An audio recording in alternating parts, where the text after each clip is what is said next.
whatever you hate about, whatever bad guy you see in the world, those attributes are in you too. So it's your turn now to turn the mirror back around and start carving that out and going, how is that part of me? And how can I come into relationship with that material? How long have you been looking into Jung? Pretty much your whole life? Well, I'm 57, and I probably started probably 20, 21 years ago, something like that. Okay. Yeah, I had a big old crash about that time, dark night of the soul kind of thing. And that's when I started. I started with Robert Johnson.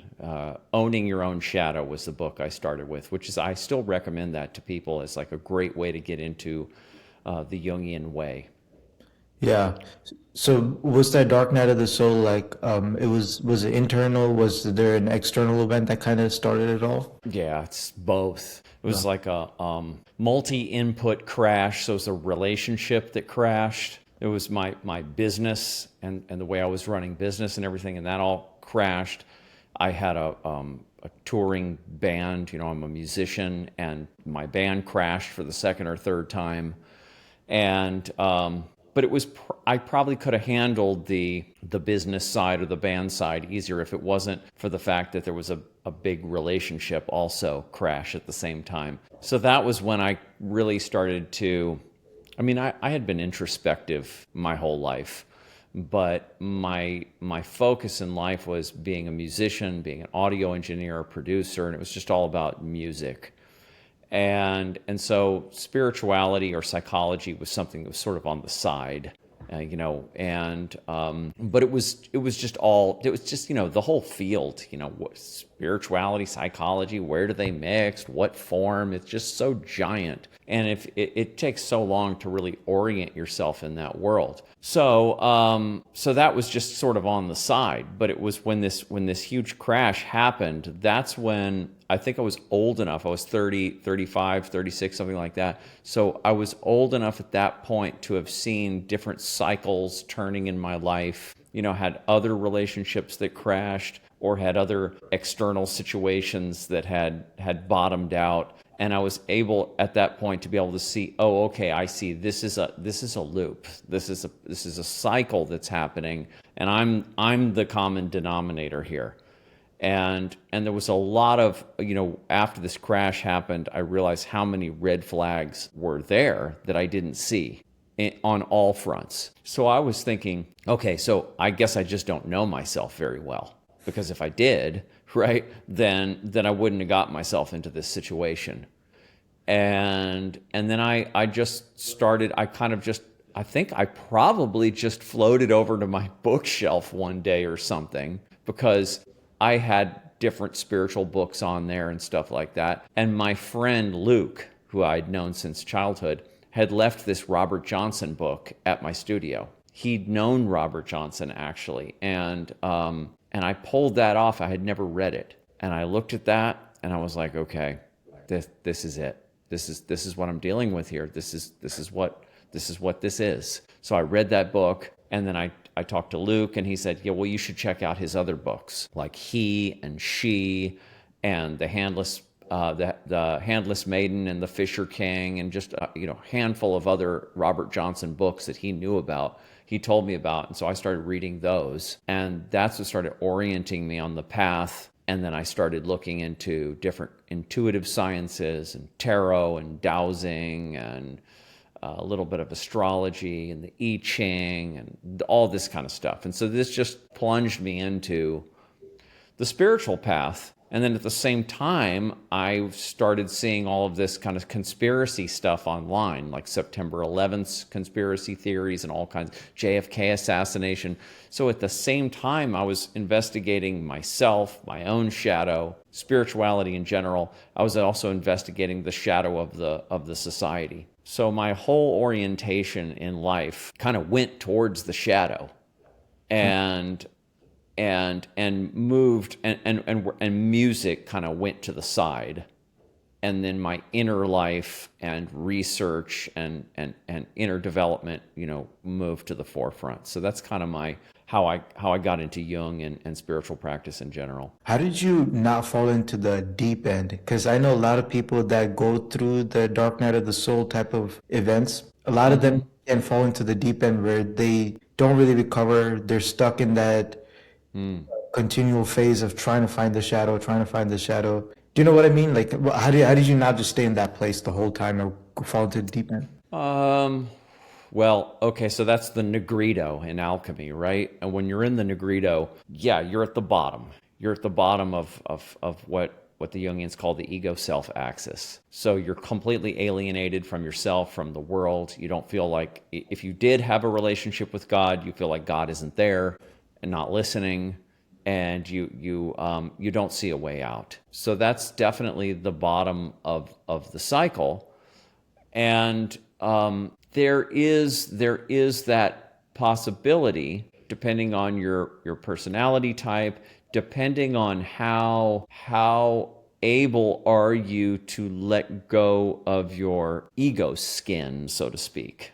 Shed your ego skin. How much of your own conceptions, your complexes, your beliefs about yourself, about the world, can you let go of or allow to float, so that you can start to allow novelty to show up in your consciousness?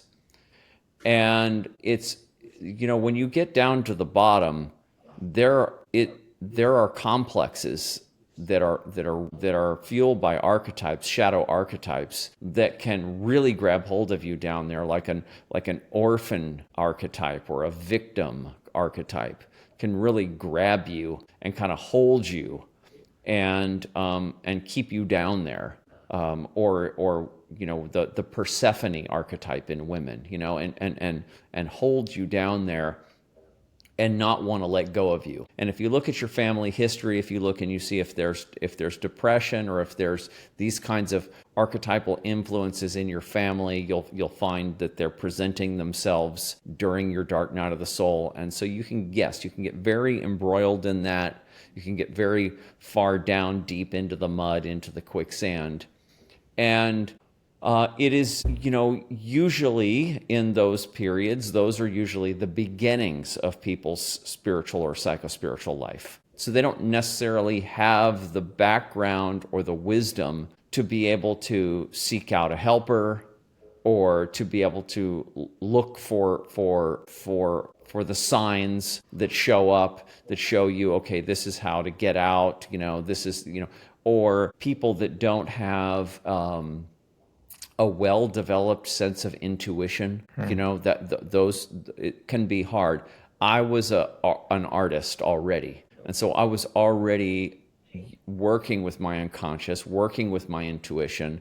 I was already very sensitive to that which is aesthetically right, or when aesthetic order is in place.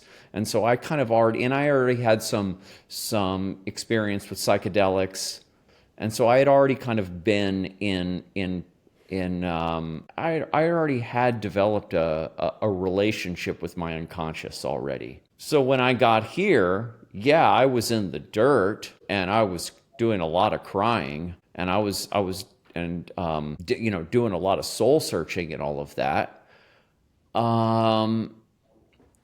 But it's like it's every person's gonna, there's things are gonna like when you're moving through the Nigredo, you're gonna the psyche doesn't want to stay there, right? So like in Jungian psychology, you have the archetype of the self, which is sort of the organizing principle, or within that concept is the organizing principle of the psyche, and it wants to go through seasons. Right? Just like the seasons of nature. It doesn't want to stay in the wintertime. So it's going to be presenting input to you if you're sensitive to it, if you're looking for it, so that you can try this, see if this works, see if that works, go in this direction, try this direction. So if you're sensitive to that, you're going to be looking for that.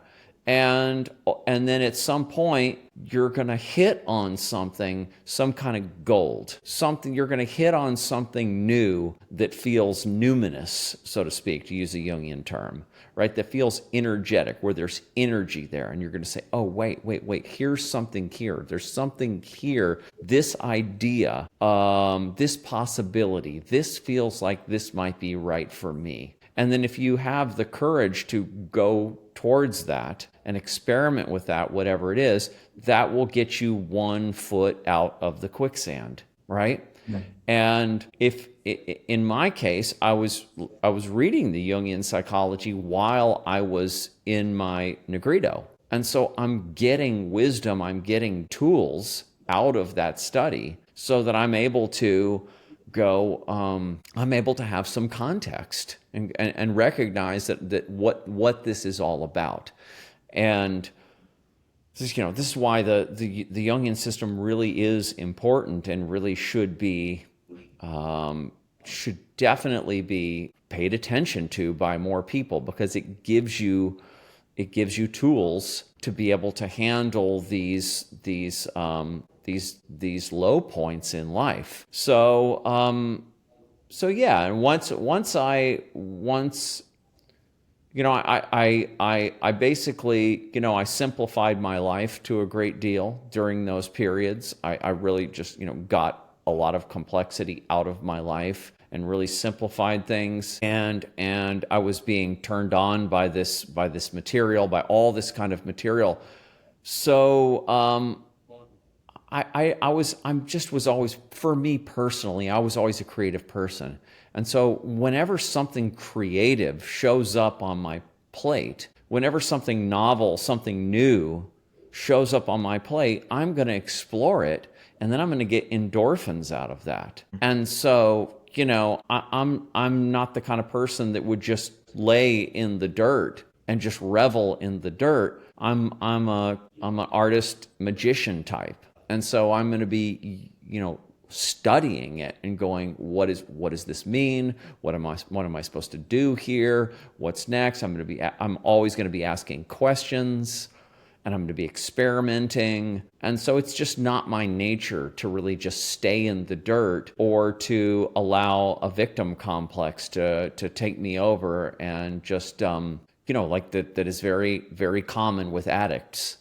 That they fall down in the dirt, and then it's just like, save me, save me, save me, and people try to come in and save them, and they won't allow themselves to be saved. So they're just stuck there. So I understand that is a shadow archetype that can be there. But for me, it wasn't in my destiny to stay there. It was in my destiny to figure out what the shadow is, because that ended up being my sort of next passion in life, was to understand the shadow personally, metaphysically, socially, culturally, and all my work started going in that direction. So that experience was fuel for my next journey. And so it wasn't in my path to just stay there and get broken apart and die. That just wasn't in my path. Right. You mentioned 2 terms, dark night of the soul, which was, I think, coined by John of the Cross in the 1500s. Yeah. The Nigredo from alchemy.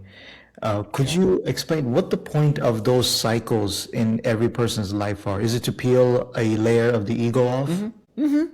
Yeah, it is. It's to peel a layer of it's to reinvent yourself. And it's archetypal. I think the seasons are the sort of the best as above, so below kind of model to use to look at this. And if you look at what the seasons are about and how they serve the biosphere, you can just translate that into the psyche and see why the ego, the conscious mind, is like a flashlight, and so it can see things, and it can make sense out of things, and it can separate some idea or some perception from all perception and from all ideas. It can focus down, but and then that's how we live to the greatest degree. I mean, we're always getting input from the unconscious, we're getting our instincts, we're getting our intuition, and we're getting pushback from the society and from relationships. So we're being steered by other forces. But in our own consciousness, our ego is like this flashlight, and it's like, okay, look over here, look over here, look over here. And so it naturally, how do I put this? It shuts you out from the greater environment. And then we each have both personal and collective scripts that are running us, that are saying, here's what I should focus on, here's what I need to do. We inherit these scripts from our parents, from our society, from the greater culture, and then our ego feeds on those and says, yes, this is my career, this is what I'm supposed to do, this is where I'm supposed to be. And so we focus on that thing, and then ultimately that thing that we're focusing on becomes somewhat obsolete. It carries us for a while, but we just can't stay on that and grow as human beings, as evolve as human beings, or adapt to the greater environment. And so at some point, we have to say, oh, okay, hey, wait a minute, course correction time. Hey, we've been going in this direction, it's been working, doesn't look like it's working as well anymore. So instead of doubling down on that, let me take a look around, let me ask for some input from others, let me see if I'm on course or if I need to change course. But the ego and these complexes are so powerful that they just, they suck us into this direction. And there's always a lot of fear behind change, obviously. And so we just kind of stay the course, and then we just keep getting further and further off the path. Because in the Jungian system, you can understand that soul code, that daimon, that true soul vocation is always kind of orienting you or trying to orient you. And the ego, when we're the most mature, the ego is a servant to that soul code. But as the ego develops over the course of childhood and early life, and it can get very strong and very powerful, this is sort of the myth of Lucifer or of Prometheus, right? And so like the ego takes over God's position, or in the Jungian system, the ego takes over it acts on its own behalf without listening to the self, to the soul code. And so we get off track. We thought we knew what we were all about. We thought we knew what we needed to do. We're getting off track. And then at some point there has to be a course correction. And so what's going to cause that course correction is either going to be some environmental input. It's going to show you're off course because you're not interacting with other people. You're not your business is not doing well in with other businesses. Your environment has changed. It's not working anymore, and you're either going to course correct or you're going to crash. And so you have the environmental input, but then you also have the big S self, the soul code input that's going to, one way or another, between the environment and your soul code, there's going to be a course correction at some point. They're going to basically conspire together to knock you off your horse. And then once you're knocked off your horse, you're going to have to figure it out so that you can correct your course. Now, as you grow and as you mature and you've had more of these slip-ups, these falls, the flight of Icarus from the Greek mythology, once you've had more of these crashes into the sea, then you're more sensitive. If you're on the awakening path, then you're more sensitive to these things and to when you need to course correct and when you need to start questioning your direction and questioning what you need to be doing and what's aligned with the deeper self structure. And then you can kind of avoid big crashes. You're still going to slip, you're still going to have crashes, but you can, over time, you can avoid giant ones. Although, like when Melissa died, my partner Melissa died, that was something it was in the cards, we knew it was in the cards, but I held it in cognitive dissonance. And then when it hit me, it hit me. I was much more aware though that time. That was like my second big crash. I was much more aware at the time that this was in the cards. I could see it. I wasn't completely shutting it out. So, and I had 20 years of experience behind me on the path, so I could handle it better. Still hard, but I could handle it better. And this is what's supposed to happen. In the Jungian system, at least, you have these crashes. There needs to be a course correction. The ego is so strong, you couldn't really see you couldn't stay on the path without falling off the path. You had to kind of fall off, veer off and stuff. You have to have course corrections. You need these Nigredo periods. But hopefully they can be a little bit more balanced and less severe. So that's kind of how that goes. Yeah, that's so beautiful. I've kind of noticed that with a lot of spiritual teachers, that exact dark night of the soul.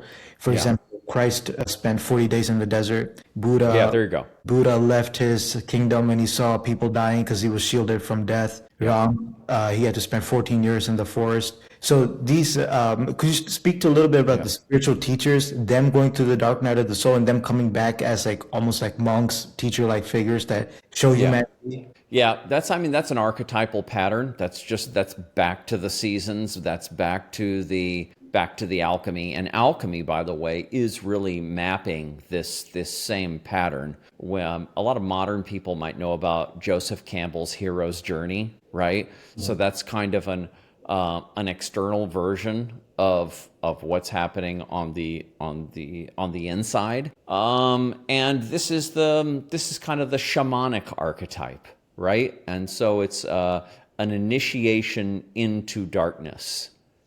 Being pulled down into the underworld, having a near-death experience, having to shed your beliefs and all your ego scripts, and then through that shedding, letting go of all that you thought you were and that you thought you were about, revealing something, some gold, the alchemists will call it, some of the philosopher's stone, revealing some of that true essence of what you are behind the ego. And then that is revealed to you in that shedding period, and then coming back into life, back into the world with some boon, as Joseph Campbell would put it, some kind of gift that you have that you can give back to the world. So this is what the spiritual teachers are doing. They're bringing back what was learned, what was obtained, the gold that was obtained in that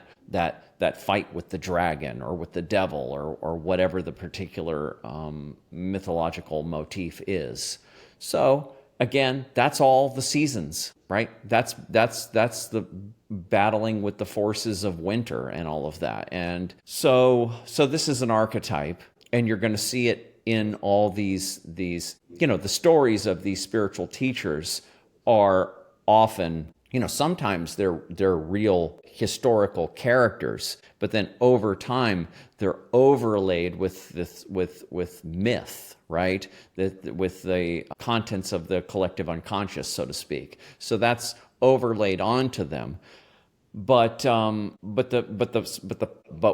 that happens, we naturally overlay these patterns. We naturally go, oh, this is the archetype, this is the hero, this is the journey, this is the pattern, and so this will be the story. And so it just writes itself into the culture. And so yeah, we can always look back to those stories and we can see that same alchemical pattern turning. And the more that you wake up to this and recognize this, like people now talk about this, there's this these authors, Strauss and Howe, and they have this thing about the fourth turning. You might have heard of it. It's like they explain these 20 or 25 year seasons over an 80 to 100 year cycle where civilizations or societies have these different seasons, and you can sort of track these seasons. Whether or not they're off a little bit or not, doesn't matter. Or the Hindu Yuga cycle, the Platonic great year or the Yuga cycle and, seasons of consciousness. This is all the same alchemical pattern or the hero's journey. It's all the same thing. And the more you can keep an eye on that and be like, okay, that's what's going on, and pick up some tools and some perspective to be able to use, when you fall into the winter period, then you're going to survive it and you're going to be all right and you're going to keep on developing and maturing. That's beautiful. I want to switch tracks a little bit. Most people think that the mind is kind of a monolith thing, that there are no categories or ways to dissect it. But this is why I like Jung's work a lot. He says there is no one mind. There's the ego, the subconscious, the collective subconscious, and maybe some more. Could you break down how Jung buckets the mind into separate parts? Right. Okay. Well, you could we kind of have to, you might start with the Hermetic maxim that all is mind, right? Or what you might call subjective idealism in philosophy. The idea that all there is mind. Everything is happening within mind, right? Or you could say it's a simulation or it's a movie. And we all have our own smaller micro simulations or movies, or it's like we're all in the theater watching the movie, but we all have our own personal take on what the movie is, but it's all a movie. This is the Hindu idea of Maya, right? So it's all some kind of a substrate. It's all some kind of a movie. It's all mind. And so when we go now into the personal mind, we're basically talking about a personal sliver of the all, right? And even though Jung is going to be aligned with all this, you could look at somebody like Bernardo Kastrup, who's a current day philosopher and a Jungian too. And he'll talk about how your own personal mind is like a dissociated altar. Or, kind of like the way I would look at it is it's like a cell, like a eukaryotic cell. And the cell is a part of the whole body, a part of all the greater tissue. And it's, working on behalf of the organ or the body or the tissue, but it has a semi-permeable membrane boundary. And so information or molecules are going in and then they're going out and it's doing something in there. It's creating some kind of chemical and then it's outputting it and it's taking in more material and output. So it's this. And so that's how the personal psyche is too. So our psyche is not separate from the greater psyche that he would call the collective unconscious. So you have the psyche of humanity, but then the psyche of humanity is actually linked into the psyche of nature, right? So it's all psyche. But that's sort of explaining the greater ecosystem of it all. But then when you go into the personal psyche, because there is some kind of a membrane between your psyche and my psyche or everybody else's psyche. There is some kind of a boundary. And if you look at, parapsychology, for example, you'll if you look into that field in general, you'll see that all kinds of examples of people's psyches being permeable, being able to read somebody else's mind or clairvoyance, or ESP, all this kind of stuff. So we know there is some kind of psychic permeability and interchange, but to a great degree, at least what we're aware of, we do have our own personal psyche. Now, once we get there, we can say, okay, well, how is the psyche subdivided? And the answer is we don't know, but the science of psychology is only like 150 years old. And people have been theorizing for a lot longer, for all of time. But we've been getting more and more, I think our maps, our models have been getting more and more detailed and maybe more accurate to some degree. But we have to say up front that we're just, the map is not the territory. In fact, the map is not anything like the territory. But it can help to orient us to some degree. These maps are helpful. So in the Jungian map, you have the conscious mind, which is the ego, and it's a small percentage of the personal psyche. And like the old model that people used was like an iceberg in the ocean, where just the tip of the iceberg is above the water. And then the majority of the iceberg is below the water. That's a good image, actually, because the water, the sea represents the unconscious, and the sun and light and land represents consciousness. So it's kind of like that. It could also use the cell analogy again. The membrane is basically the ego, or the area around the membrane is the ego, whatever map you want to use. But the ego is a very focused, useful part of human consciousness, of the psyche, and everything that's going on in your mind, in your head, so to speak, is the ego working. And then there's everything that's beyond the ego. There's some kind of a, if you were to say conscious ego, subconscious, unconscious, you could kind of delineate it into 3 stages or 3 rungs there. And so there's the material that's sort of semi-conscious. Like you might not remember things from your childhood, but maybe they could be triggered and then it would come up. Or anything might be below consciousness a little bit, but it could come up, or it could come up in a dream. Dreams, are often, transmitters, translators, or carriers of unconscious material into consciousness that needs to come into consciousness. So there's that in between. And then there's everything you're not conscious of and probably never will be conscious of, and that you can only infer. You can infer the existence of things in the unconscious by various means, which we could talk about. But for the most part, it's down there.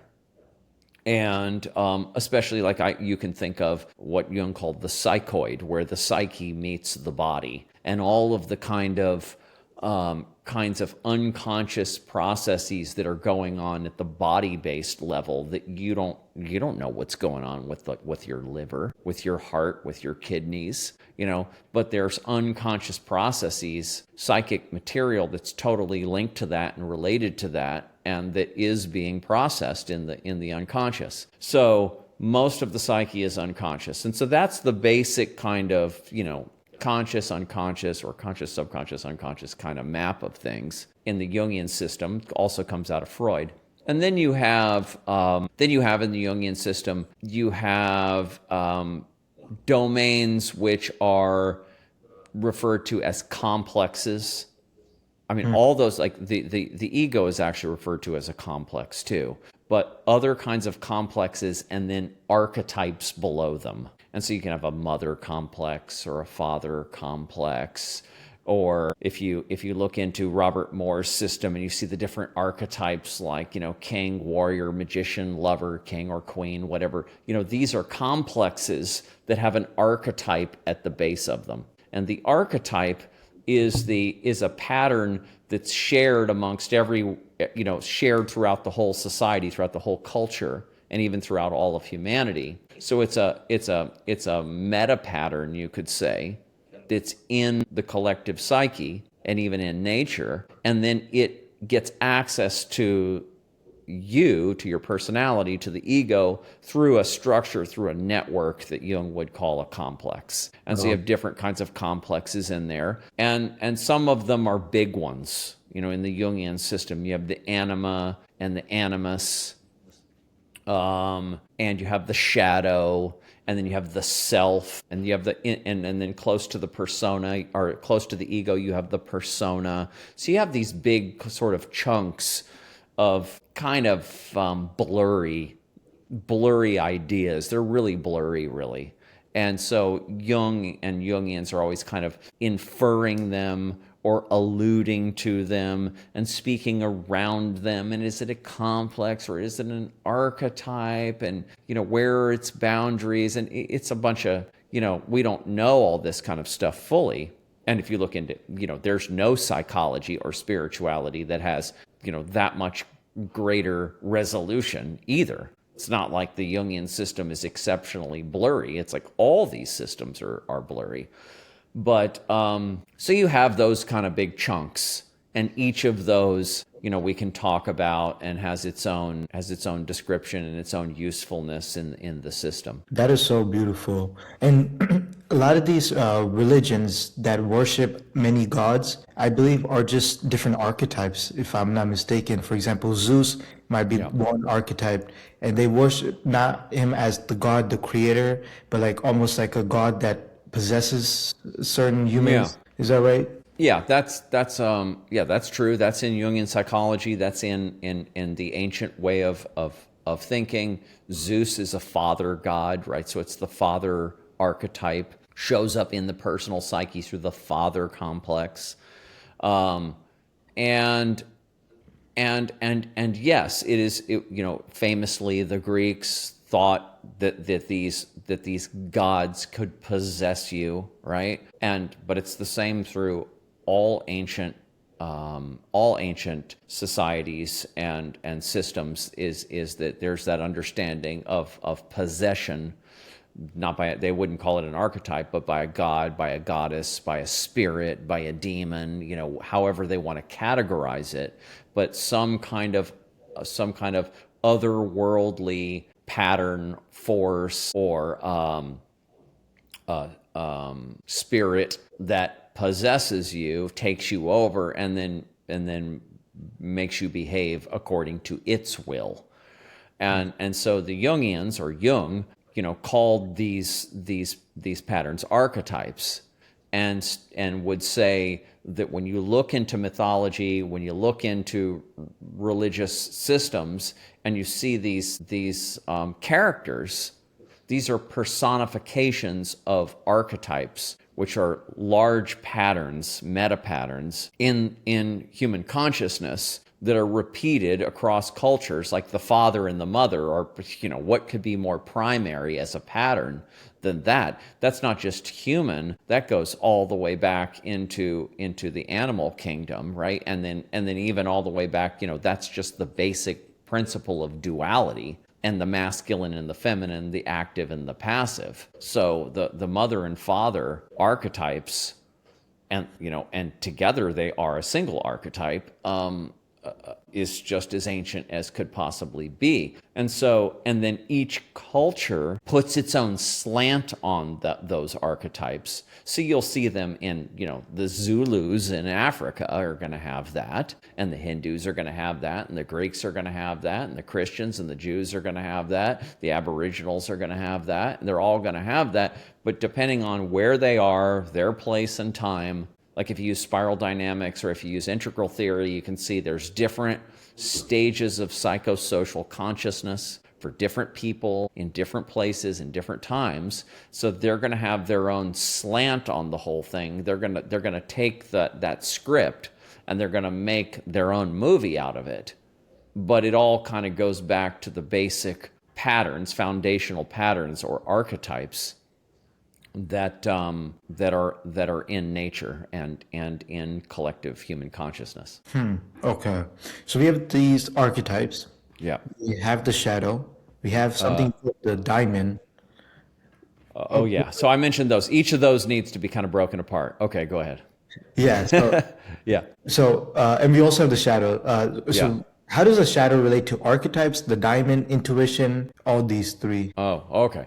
Well, the shadow itself, Jung would have a personal shadow, your shadow. He'll have a collective shadow that'll be, the shadow. Well, it's sort of like you can see the shadow as a spectrum, where you're going to have your personal shadow, you're going to have your family shadow, you're going to have your community shadow, you're going to have an ethnic shadow and a cultural shadow, and then you're going to have a human shadow. Mm-hmm. And the shadow is really just, in the simplest way to explain it, it's really just, because like we said, the ego is a flashlight. So what can't the flashlight see? The shadow is everything that the flashlight can't see. That's a real general way to put it.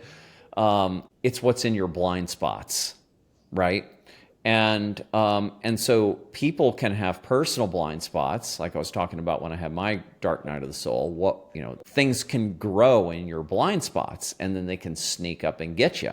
And so this is kind of like why the shadow is often kind of associated with the idea of a monster, of a demon, of a dragon that's going to come get you in the dark. because that's kind of how it works. Things are going to grow in your blind spots. And then when you and your whole family have a shared blind spot, somebody was, there was some kind of sexual abuse in the family or something like that, and everybody's holding it in cognitive dissonance to protect themselves.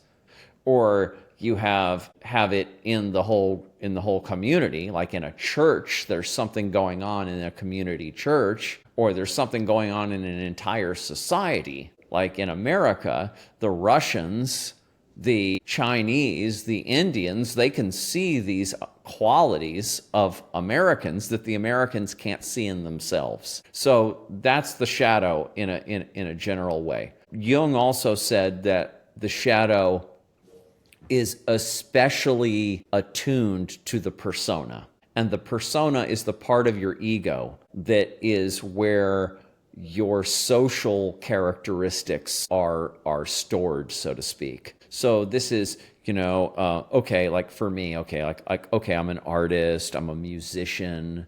These are the things I would put on my business card. I have long hair, so he looks like an artist or something like that. And I have different characteristics that I would show to the world and say, this is who I am, that I would put on my bio or whatever. This is my education and blah, blah, blah, and all that kind of stuff. That's your persona scripting. And that is very valuable to human beings for them to find a safe and hospitable place for them in society. So where do I fit into the greater society, right? We're monkeys, and we need to figure out, where do we fit in the monkey hierarchy, right? And so where's a safe place where I won't be assailed, where I'll be accepted, and where I can explore my talents and my uniqueness with freedom. And so we're looking for that place. And then when we find that place, and it may change from one part of life to another part of life, but when we find that place and we feel like we're tucked in there, like, okay, your family was in the military, so you joined the military, or your family was in the military, so you became a cop, or you became a firefighter, and then you became a nurse or whatever.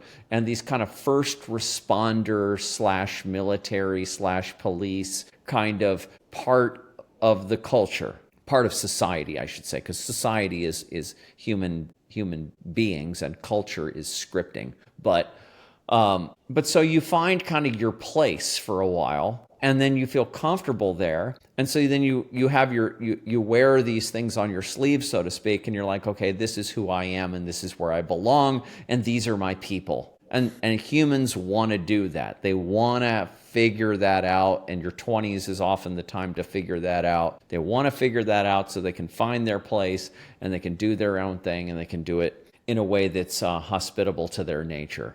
So that's the persona. But the issue with the persona, the shadow side of the persona, is that you really don't. A human being doesn't really fit into a nice box like that, right? A human being is much more varied, much more unique, and uncategorizable than that. I'm a cop, I'm a nurse, I'm a firefighter. These are the magazines I read. These are the websites I look at. This is my politics. And you can expand that to any kind of persona orientation. So, we are much more varied than that. And so what we do in order to have the protection of a group is that we force ourselves into a box. We force ourselves into the military dude box, or the Christian box, or the Democrat or Republican box, or whatever box, right? And it's boxes within boxes. So we force ourselves into those boxes, and then by doing that, and if a bunch of other people do the same thing, then we can all kind of get along. We don't have to fight with each other over what reality is and what feelings are acceptable and what feelings are not acceptable. We can all just make some basic agreements, and so then we can everybody can run the same operating system, so to speak. all install this persona operating system on our biocomputers, then we can all kind of interchange with each other. And it's useful, it's helpful. Humans want to do that. It's natural. And so we all kind of find, and you look around the world, you're going to find all these different, infinite numbers of little affinity groups of people who identify. How do you identify? The whole thing of identity politics is so corrupt, because it's all about your business card. How do I identify? It's not about the deeper you. But so people do that. And because of that, everything that doesn't fit in your box is in your shadow, right? So if we're using the military man or the policeman, sort of, I've been kind of going back to that as a, warrior archetype kind of persona script, because it's convenient. We could just pick one and use one. But it's for men, women, whatever. There's all kinds of different identities we could choose as an example. But if you use that one, if you use the military man or policeman archetype and persona script, you're not allowed to cry. You're not allowed to express your femininity if you're a man, right? Empathy is going to be something that's going to be kind of down there a little bit. If you're a Christian, that could actually, if you're a Christian police officer or military man, that could be helpful actually, because that could allow empathy and the heart, to come into your life and into your work. And then you could sort of hang out with the other Christians, and then you could kind of, mediate that or whatever. But there's going to be certain personality traits or energies in you that are going to be pushed down and not allowed in that group, because you've chosen this identity. And this is where when you start to do the shadow work and you start to shed these scripts and go, okay, well, how do I identify? What do I think I am? And what if that is mainly, what if that is just fake? What if those identity traits are not really me, or they don't really fit me anymore, or they fit me partially, but they don't fit me totally? And you start thinking about it and you go, okay, and every time I try to talk about these other issues with my crowd, they don't really like that stuff. And I've kind of been keeping these things out of that crowd, but I can't quite join this crowd either. You've got a bunch of persona stuff in the shadow. And the strongest shadow material, Jung would say, is the stuff that doesn't fit in your persona. So that's where the persona is very, very important to start to look at your persona and look at the boxes that you're shoving yourself into, and then figure out what are the repercussions of that. What parts of you are you shutting off? He would call it being one-sided. How are you being one-sided and then everything else is being shoved into the shadow? Because when you start accessing that material that's in the shadow, it's going to destroy your persona, right? You're not going to be able to go back into cop world or military dude world or nurse world or cheerleader world or whatever it is you're in, because you're going to have completely opened up, and you might have some things in common, but not. And they're going to start going, well, who are you? You look like an alien now. And then you're going to be ostracized and you're going to be kicked out of the group. And then you're going to have to get comfortable being a loner. And who wants to do that? Or you're going to have to find another affinity group. And if you do, you're going to have to adopt their persona scripts. Mm-hmm. And then you're just going to shove other stuff into the shadow. So this persona shadow split is a major, major part of individuating, of maturing, of figuring yourself out, and where do you fit in the world, and becoming an individual. Because Jung's term for maturation is individuation,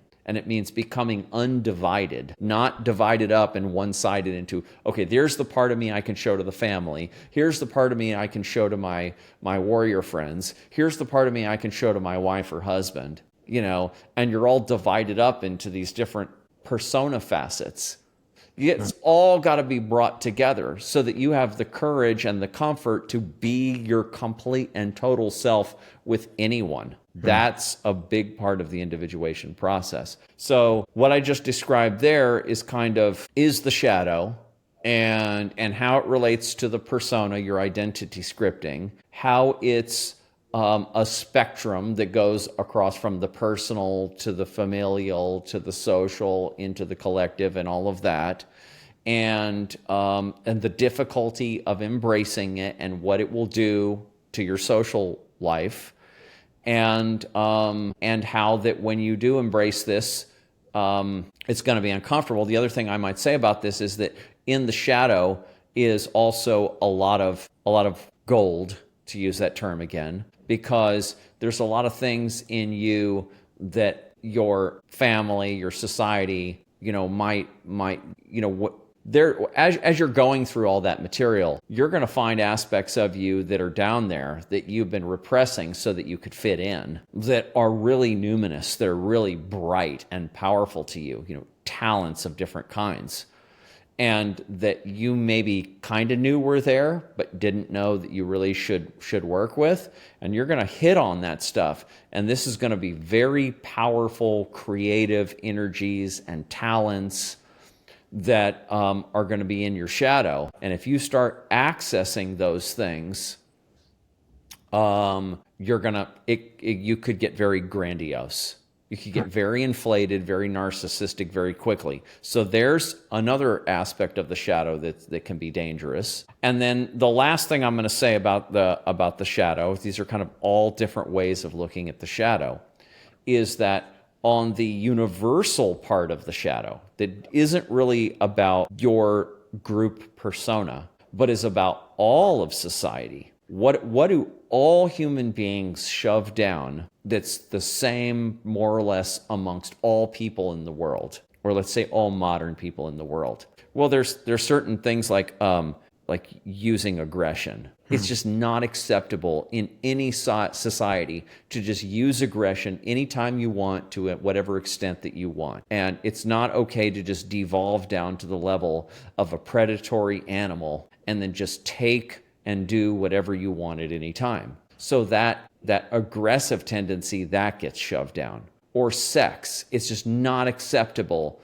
to just, the caveman thing where a man just grabs a woman, and hits her over the head with a stick and grabs her and rapes her and stuff. That's not acceptable in any society. So what happens with sexuality, right? Or dark magicianship, the ability to manipulate people for your own needs and your own aims.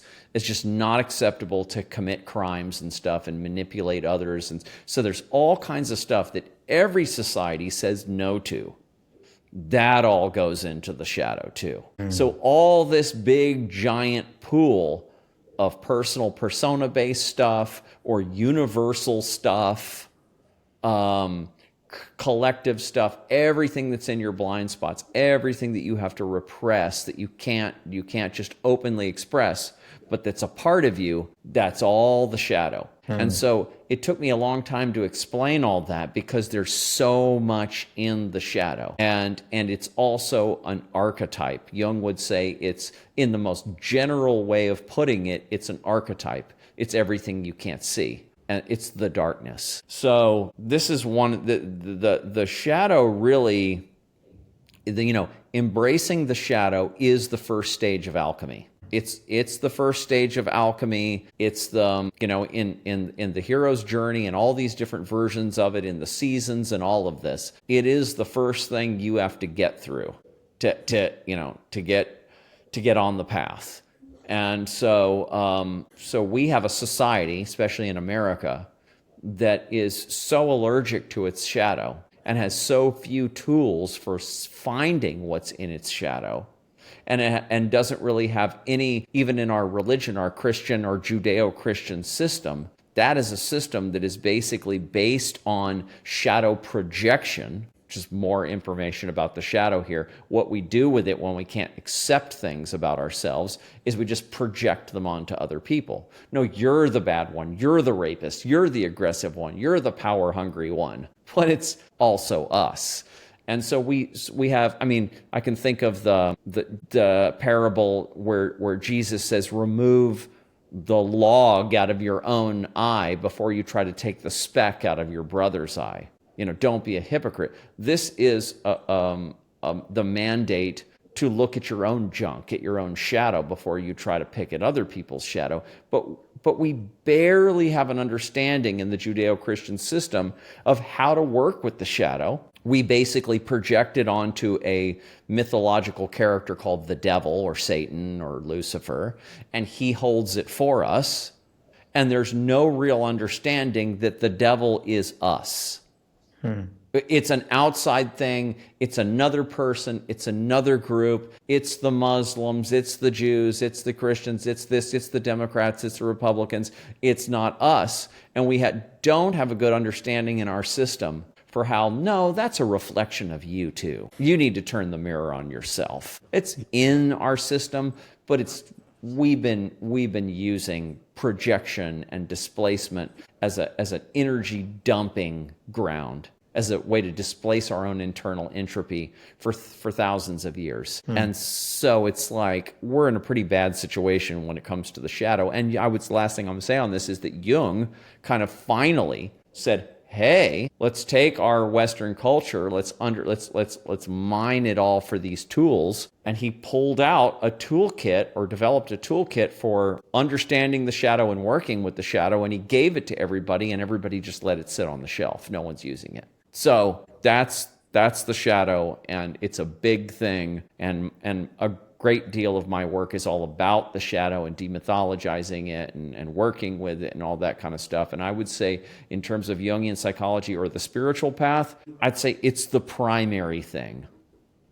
Both the golden shadow and the darker shadow is the primary thing that you want to work with, because when you get competent working with the shadow, then everything else comes into place from there.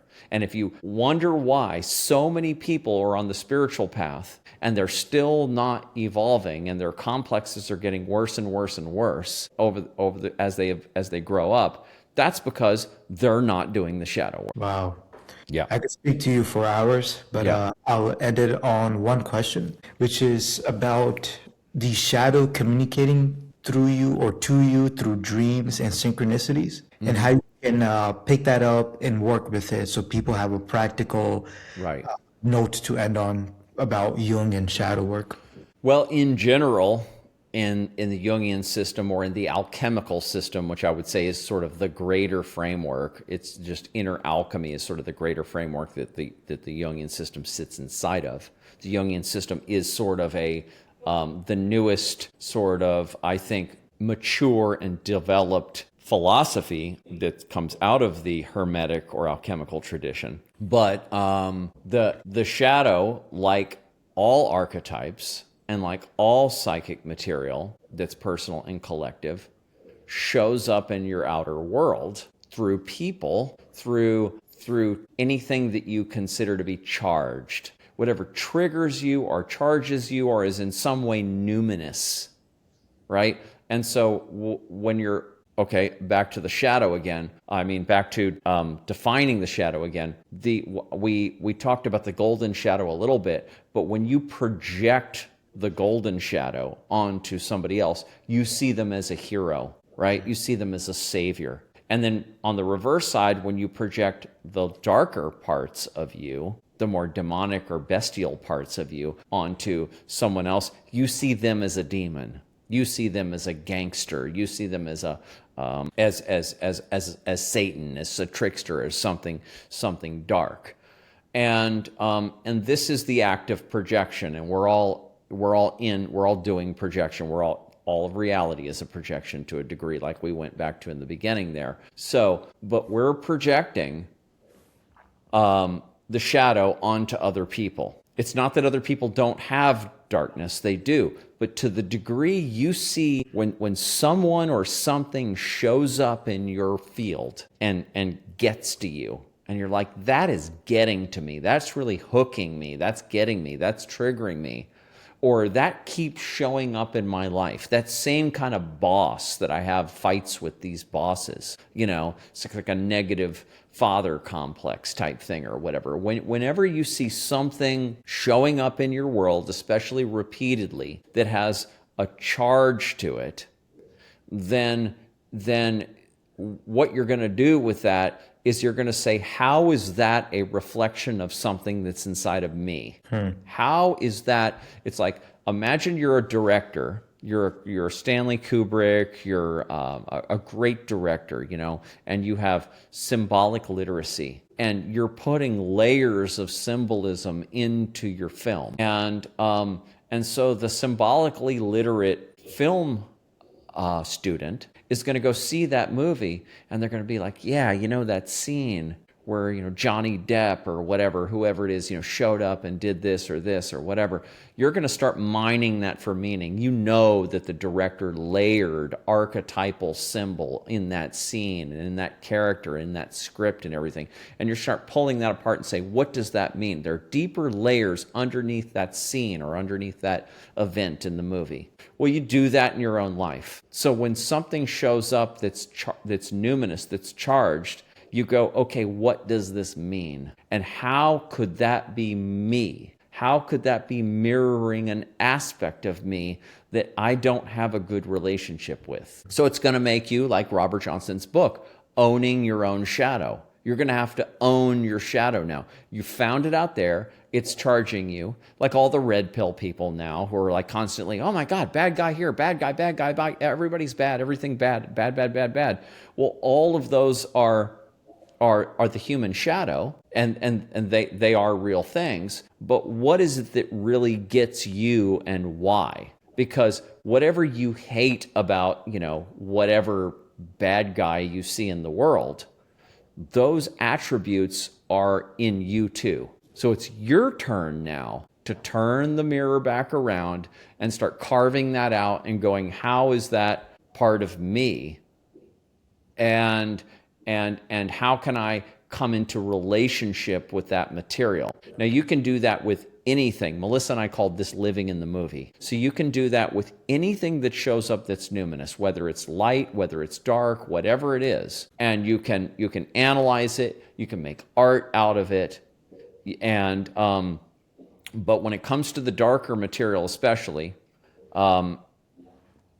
taking a look at all the stuff that you really get charged by, and then it's like I was saying in the podcast last night, you know, about it's like you hold it in your hand. You say, okay, Donald Trump or whoever, he's a common one, the common projection screen, and or whoever, or, you know, Barack Obama, whatever. Presidents are perfect because they're the king archetype, and they're very easy to project onto. Not that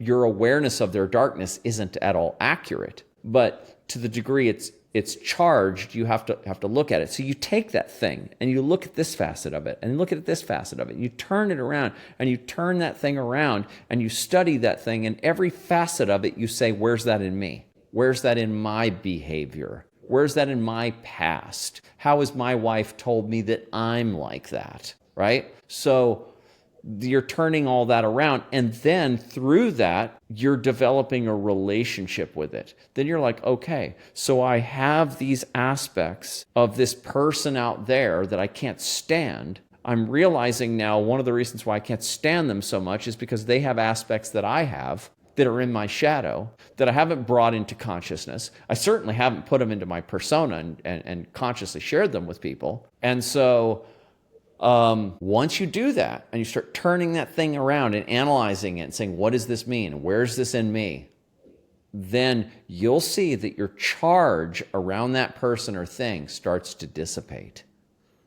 That charge starts to dissipate, and you're not now in battle with that thing or that person out there anymore, because you realize that they're just mirroring part of you. And so now the work comes in, and instead of dumping your shadow on them and being engaged in this continual kind of conflict zone with that other person or that ideology, it's communism, it's capitalism, whatever it is, you're actually now you've turned it around. You said, okay, I'm done with that warrior stuff. Now I'm in negotiator mode. I'm negotiating now. We're negotiating.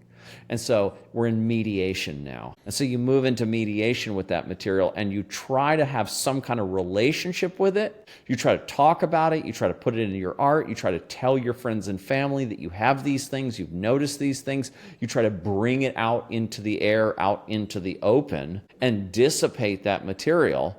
And then hopefully help other people see how they're projecting that material themselves. And it's not that it gets rid of your power strivings or your sexuality or your aggressiveness or your greed or your jealousy or whatever, completely, these natural things, but it pulls them out of emergency mode and puts them into normal relationship with the ego. And now you can navigate these energies in yourself and in the world.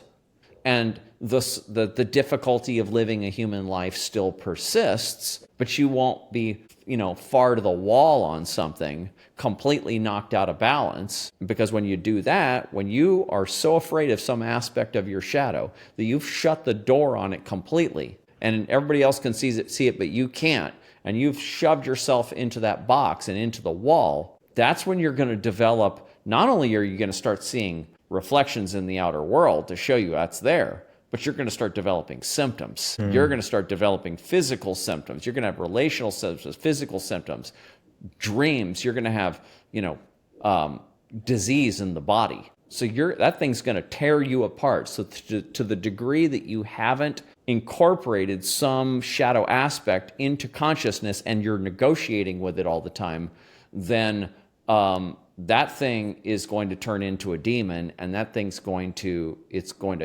kill you one way. It's going to start moving towards killing you. And that is what we see going on all around us in this stage of our society. That was a really enlightening podcast. I picked up a lot of different tools that I can use personally, and I really appreciate all the detailed explanation, Colin. You're welcome. We just kind of really scratched the surface there, but I think for you and for anybody else that would watch this, and that'll give you kind of an entree into the Jungian world. And one last thing I want to say about going into the Jungian world is don't trying to read Jung directly is going to be real hard at first. And it's not necessarily what it's so fine to look at it and see, what's he saying here or whatever, try to crack the code. But the better thing to do is to read other Jungians. For men, I would say Robert L. Moore is a great way in, because there's so many lectures by him online. For women, Marion Woodman is a great one.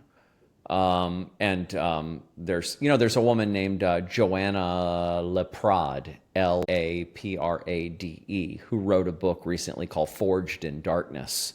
And so related to the shadow, it's really good because it's like 10 different stories through history, different myths about heroes that had to go into the darkness. And so that one can be good. But Robert Johnson, I think, is sort of like I said. He's like, you can go to Robert Johnson. He's got little books. They're usually no more than 100 pages with big text. And he's got one on every aspect of Jungian psychology.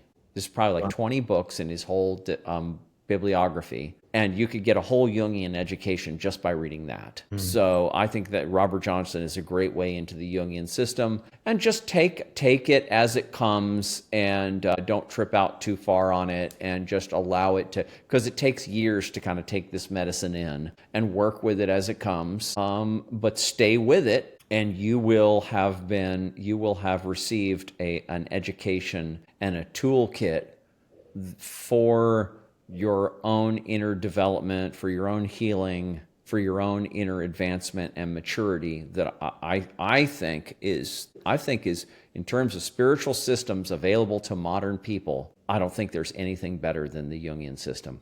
That's my belief. That's beautiful. Where can people find you? Oh, you can find me at shadowtechalchemy.com. Awesome. Sounds good. Thank you so much. Oh, yeah, and I also have a Tuesday night podcast. You can find that all on the website too. Okay. Thanks, Madhav.